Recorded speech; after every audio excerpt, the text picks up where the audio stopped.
Hi everyone. While I was out shooting with this Yashica T4, it unexpectedly rewound the film midway through the roll. So what do you do if this happens to you? First of all, don't panic. Make sure you remember how far through the film you were and make a note of that. I remember that I reached about frame 15 or 16 for this film when the camera rewound it. So let's open it up and see what happened.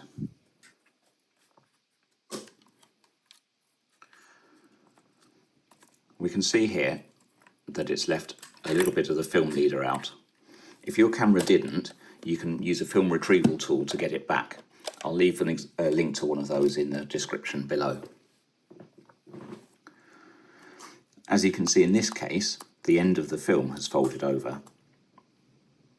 I reckon that meant the roll on the take-up spool was made thicker and caused extra friction, so the camera's sensor thought it had reached the end of the roll. It's a 36 exposure film, so ideally we don't want to waste the remainder of that. So what we can do here is get the film ready to reload into the camera. This is an automatic point and shoot, so I'm going to finish the film in a fully manual camera so it's easier to get back to where we were before. So I've got my old Canon AE1 program, fully manual, and we're going to just load the film as normal, just like a new roll. First of all, just make sure there's no film in there already.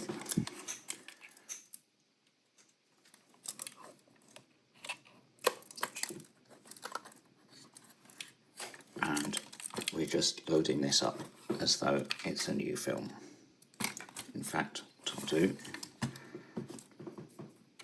just cut that off so that it can't happen again.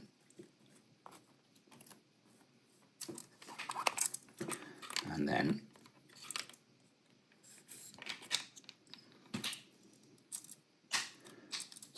stretch it out, load the film. This is tricky to do with the camera sitting in front of me.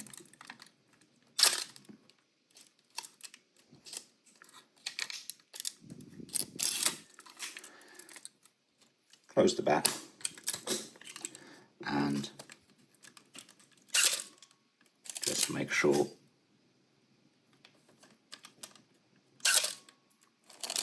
it advances to 1.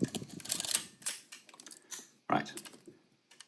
Now, what we'll do is just take pictures with the lens cap on so that we don't overwrite or double expose anything that was in there, and we're just going to keep doing this up until we get to number 16. So keep going.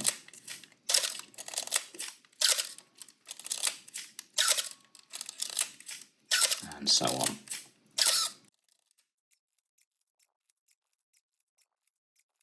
"15, 16, one for luck." And then I'm going to do an extra one just because it might have loaded a little bit differently in the other camera. And then we're ready to go. It's better to advance too far here and have some blank space than to risk any double exposures. Of course, you could also do double exposures intentionally if you wanted to. Now it's ready to go. You can take the lens cap off and just finish where you left off. You can reload the film back into an automatic point and shoot if you don't have any other camera, but there are a few things to remember. When advancing the camera to the desired frame number, it's really important to make sure that the flash is switched off and that you press the shutter button in a totally dark room. You can place it in a changing bag, like this one, but once it's in there, you won't know if the flash is being fired on each frame or not, and if the flash is in there with the camera, then obviously it'll ruin the pictures that you've already got on the start of the film. If you do this, test all the behaviours of the camera carefully before you put the film back in. Make sure that it allows you to turn the flash off, that it stays off after each shot, and that it'll take a picture even if focus and metering fails. So, to turn the flash off on this camera, we've got the little flash button here, and we can just cycle through the options until it shows the little night mode indicator there. And we fire a shot without a film in, and it doesn't fire the flash, and it stays on that setting.